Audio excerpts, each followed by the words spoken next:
스무의 남짓, 흙먼지 날리는 치앙마이 근교의 작은 마을. 푸른 벼들이 바람에 넘실거리는 논밭 사이로 야트막한 강물이 은빛 비늘을 반짝이며 흘렀다. 마을 어귀엔 수백 년은 좋게 넘었을 보리수 거목이 넉넉한 그늘을 드리웠고 그 곁에는 금빛 치장을 한 아담한 사원이 고즈넉이 자리 잡고 있었다. 드문드문 솟아오른 고상 가우들의 뾰족한 지붕 아래로 사람들의 느릿한 일상이 강물처럼 흘러가는 곳. 이곳에 부아라는 이름의 처녀가 살고 있었다. 부아, 연꽃이라는 뜻의 이름을 가진 그녀는 이름처럼 고요하고 단아한 아름다움을 지녔지만 그녀의 삶은 진흙 속 연꽃처럼 고단했다. 햇볕에 건강하게 그을린 피부, 배틀을 놀리고 약초를 다듬느라 야무진 손마디. 그녀가 두른 낡았지만 정갈한 파신, 페이징에서는 실용적인 단정함이 묻어났다. 크고 맑은 눈동자에는 총명함과 함께 어린 나이에 짊어진 삶의 무게가 희미하게 어려 있었다. 부모님을 일찍 여대 부하는 마을의 늙은 약초꾼 할머니 손에 자라 이제는 홀로 생계를 꾸려가고 있었다. 그녀의 손끝에서 피어나는 경교한 직물과 신비로운 약초들은 마을 사람들의 필요를 채워주었지만 그 대가는 늘 넉넉지 못했다. 더구나 여자라는 이유로 그녀의 재능은 제대로 된 인정을 받지 못했다. 부하, 아직도 생각 변함없는 게야? 마을의 실세인 깜난 부분마의 목소리였다. 땅딸막한 몸집에 번들거리는 눈빛을 한 그는 마을의 이장이자 부유한 유지였다. 그는 자신의 아들과 부하를 엮어주려 벌써 몇 달째 그녀를 괴롭히고 있었다. 부하의 뛰어난 손재주와 약초 지식이 탐났기 때문이기도 했고 그녀의 고와 처지를 이용해 쉽게 영향력을 행사하려는 속셈도 있었다. 깜난 어르신, 제 뜻은 변함없습니다. 부하는 배틀에서 눈을 떼지 않은 채 차분하지만 단호하게 대답했다. 그녀의 마음속 깊은 곳에는 자신을 진정으로 이해해주고 존중해주는 동반자를 만나 이 답답한 마을을 벗어나고 싶다는 간절한 소망이 자리 잡고 있었다. 돈이나 권력 때문에 팔려가듯 하는 결혼은 생각조차 하기 싫었다. 고집은 내 처지에 내 아들만한 배필감이 어디 있다고. 깜난 분마는 못마땅한 듯 혀를 차며 돌아섰지만 그의 눈빛은 포기하지 않았음을 말해주고 있었다. 부하는 깊은 한숨을 내쉬었다. 배틀 위에서 춤추는 색실들처럼 그녀의 미래도 저렇게 다채롭고 자유로울 수 있다면 얼마나 좋을까. 밤이면 부하는 유일한 친구인 말리 찾아가 속마음을 털어놓곤 했다. 말리는 부하처럼 고아는 아니었지만 가난한 살림에 마음이 여리고 소심했다. 부하야, 깜난 어르신 눈 밖에 나면 어쩌려고 그래. 그냥 받아들이는 게 편하지 않을까. 말리는 진심으로 부하를 걱정하며 말했다. 말리, 그렇게 살고 싶지 않아. 내 마음이 가는 사람, 나를 귀하게 여겨주는 사람과 함께하고 싶어. 그게 사치스러운 꿈이라 해도 포기할 수 없어. 부하의 목소리에는 슬픔과 함께 굳은 의지가 담겨 있었다. 말리는 더 이상 아무 말도 하지 못하고 부하의 어깨를 다독여줄 뿐이었다. 며칠 후 마을은 다가올 축제 로이크라통 준비로 분주했다. 집집마다 바나나 잎으로 만든 작은 배 끄라통을 만들고 사원에서는 등불로 흑로일 준비하느라 부산했다. 그 소란스러움 속에서 부하는 잠시나마 깜난의 압박을 잊을 수 있었다. 그날 밤 부하는 축제 때 쓸 향기로운 약초를 구하러 마을 외곽의 숲으로 향했다. 달빛이 희미하게 비추는 숲길은 낮과는 다른 신비로운 분위기를 자아냈다. 풀벌레 소리만이 가득한 고요 속에서 부하는 익숙한 손놀림으로 약초를 찾고 있었다. 그때였다. 숲 깊은 곳에서 희미한 신음소리와 함께 다급한 발걸음 소리가 들려왔다. 부하는 심장이 덜컥 내려앉는 것을 느끼며 몸을 낮췄다. 잠시 후 나무 그림자 사이로 비틀거리며 달려나오는 한 청년의 모습이 보였다. 그는 어딘가를 심하게 다친 듯 보였고 옷은 찢어지고 흙투성이가 되어 있었다. 청년은 금방이라도 쓰러질 듯 위태로워 보였다. 그의 뒤로는 누군가 쫓아오는 듯한 거친 숨소리가 희미하게 들려왔다. 부하는 순간 망설였다. 모르는 사람, 그것도 쫓기는 듯한 사람을 돕는 것은 위험한 일이었다. 하지만 차마 외면할 수가 없었다. 그녀는 조심스럽게 청년에게 다가갔다. 인기척을 느낀 청년은 잔뜩 경계하며 뒷걸음질 쳤다. 그의 눈빛에는 두려움과 함께 강한 불신이 서려 있었다. 누구시오? 청년의 목소리는 쉬어 있었지만 날카로웠다. 저는 이 마을에 사는 부하라고 합니다. 다치신 것 같은데 도움이 필요하신가요? 부하는 최대한 부드러운 목소리로 말했다. 청년은 여전히 경계심을 풀지 않았지만 더 이상 도망갈 기력도 없어 보였다. 그는 비틀거리다 결국 나무에 등을 기대고 주저앉았다. 부하는 조심스럽게 다가가 그의 상처를 살폈다. 팔과 다리에 깊은 상처가 나 있었고 출혈도 심했다. 이대로 두면 위험할 것 같았다. 일단 저희 집으로 가시죠. 여기서 이러고 있을 순 없어요. 부하는 결심한 듯 말했다. 그녀는 청년을 부축했다. 청년은 잠시 망설이는 듯했지만 이내 부하의 도움을 받아 힘겹게 발걸음을 옮겼다. 부하는 그를 자신의 집, 배틀과 약초 향기가 배어있는 작은 오두막으로 조심스럽게 안내했다. 어두운 밤, 두 사람의 위태로운 동행이 시작되고 있었다. 부하의 작은 오두막 안 희미한 등잔불 아래 청년은 고통스러운 신음을 삼키며 누워 있었다. 부하는 능숙한 솜씨로 숲에서 구해온 약초를 찌러 그의 상처에 발라주고 깨끗한 천으로 감쌌다. 청년의 이름은 차이, 승리라는 뜻과는 어울리지 않게 깊은 절망에 빠진 얼굴이었다. 며칠 동안 부하는 정성껏 차이를 간호했다. 그녀가 끓여주는 약초 죽을 먹으며 차이는 조금씩 기력을 회복했다. 경계심 가득했던 그의 눈빛도 부하의 꾸밈 없고 따뜻한 보살핌 앞에서 서서히 누그러졌다. 그리고 어느 날 밤 차이는 무거운 입을 열어 자신의 이야기를 털어놓았다. 그는 원래 치앙마이 시내에서 촉망받는 목공예가였다. 그의 손끝에서 태어나는 섬세하고 아름다운 조각들은 많은 사람들의 감탄을 자아냈다고 했다. 하지만 그의 재능을 시기한 탐욕스러운 상인 솜삭딘, 솜삭이 계략을 꾸몄다. 솜삭은 차이에게 귀한 티크 목재를 구해달라고 부탁한 뒤 그가 목재를 구해오자 도둑으로 몰아 누명을 씌웠던 것이다. 솜삭은 차이가 만든 작품 디자인까지 몰래 베껴 자신의 것으로 만들 속셈이었다. 차이는 결백을 주장했지만 솜삭은 이미 관리를 매수해 놓은 상태였다. 꼼짝없이 감옥에 갇힐 위기에 처하자 차이는 필사적으로 도망쳐 이곳까지 오게 된 것이었다. 저는 아무것도 훔치지 않았습니다. 제 모든 것을 걸고 맹세할 수 있어요.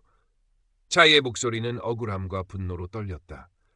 부하는 조용히 그의 이야기를 들어주었다. 그녀는 차이의 눈빛에서 진실을 보았다. 자신 역시 힘없고 가진 것 없다는 이유로 부당한 일을 겪어왔기에 그의 고통이 남일 같지 않았다. 연민과 함께 불의에 대한 분노가 그녀의 마음속에서 조용히 타올랐다. 믿어요. 당신의 결백함을. 부하의 나지막한 말에 차이는 고개를 들어 그녀를 바라보았다. 그의 눈시울이 뜨거워지는 것을 부하는 보았다.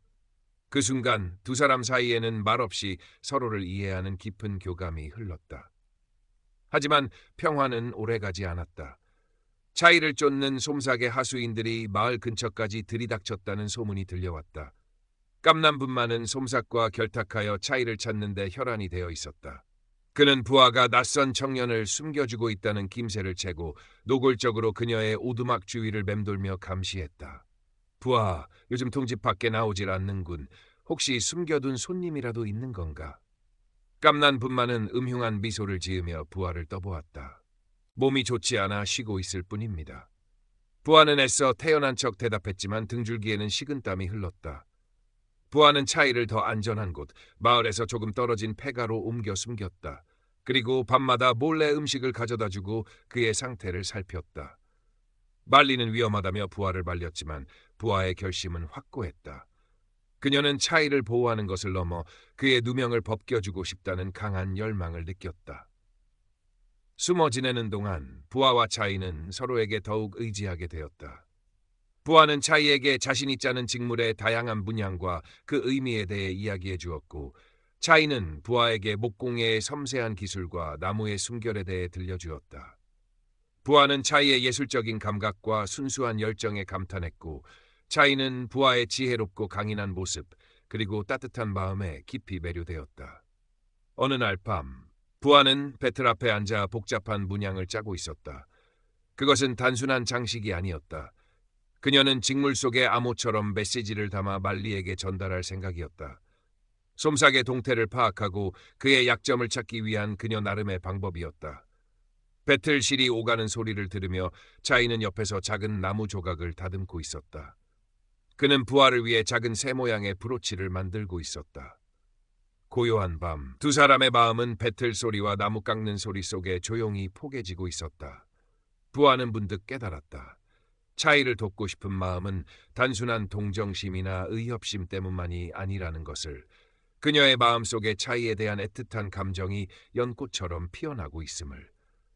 부하는 차이의 누명을 벗기기 위해 더 적극적으로 움직여야겠다고 결심했다. 그녀는 마을 사원의 존경받는 승려인 아짠 솜댓, 아짠 솜댓을 찾아갔다. 아짠 솜댓은 자비로운 눈빛과 깊은 통찰력으로 마을 사람들의 정신적인 지주 역할을 하고 있었다. 아짠 솜댓 스님, 억울한 일을 당한 사람을 돕고 싶은데 어찌해야 할지 모르겠습니다. 부하는 차마 차이의 이야기를 다 털어놓지는 못하고 애둘러 말했다. 아짠 솜댓은 부하의 눈을 잠시 들여다보더니 조용히 말했다. 부하야, 흐르는 물은 스스로 길을 찾는 법이란다. 막힌 곳이 있다면 돌아갈 것이고 낮은 곳이 있다면 채우고 흐를 것이지. 진실 또한 그러하단다. 억지로 길을 내려고 하기보다 물이 흐를 길을 잘 살펴보는 것이 중요할 때도 있지. 부하는 아짠 솜딜의 비유적인 말 속에서 실마리를 찾으려 애썼다. 진실이 흐를 길, 솜삭의 악행을 증명할 결정적인 증거. 그것은 어디에 있을까? 부하는 솜삭이 차이의 작품 디자인을 훔치고 그 증거로 삼기 위해 거짓 계약서를 꾸몄을 것이라고 확신했다. 그리고 그 증거는 분명 솜삭의 집이나 그가 운영하는 창고 어딘가에 숨겨져 있을 터였다. 며칠 후 만리를 통해 부하는 결정적인 정보를 얻게 되었다. 솜삭이 최근 차이가 만들다만 정교한 코끼리 조각상을 자신의 창고 깊숙한 곳에 숨겨두었다는 것이었다. 그리고 그는 축제날 밤 마을 사람들이 모두 축제의 정신이 팔린 틈을 타 그 조각상을 몰래 다른 곳으로 옮길 계획이라는 소문도 들려왔다. 찾았어! 부하는 속으로 외쳤다. 그 조각상은 차이의 작품임을 증명할 수 있는 결정적인 증거였다. 또한 솜삭이 보관하고 있을 거짓 계약서나 장부 등을 함께 찾아낸다면 그의 모든 악행을 밝힐 수 있을 터였다. 차이, 우리에게 기회가 왔어요. 부하는 차이에게 달려가 자신이 알아낸 사실을 알렸다. 차이의 눈빛에도 희망의 빛이 감돌기 시작했다. 하지만 솜삭의 창고는 경비가 삼엄할 텐데 어떻게 들어가지? 차이는 걱정스럽게 물었다.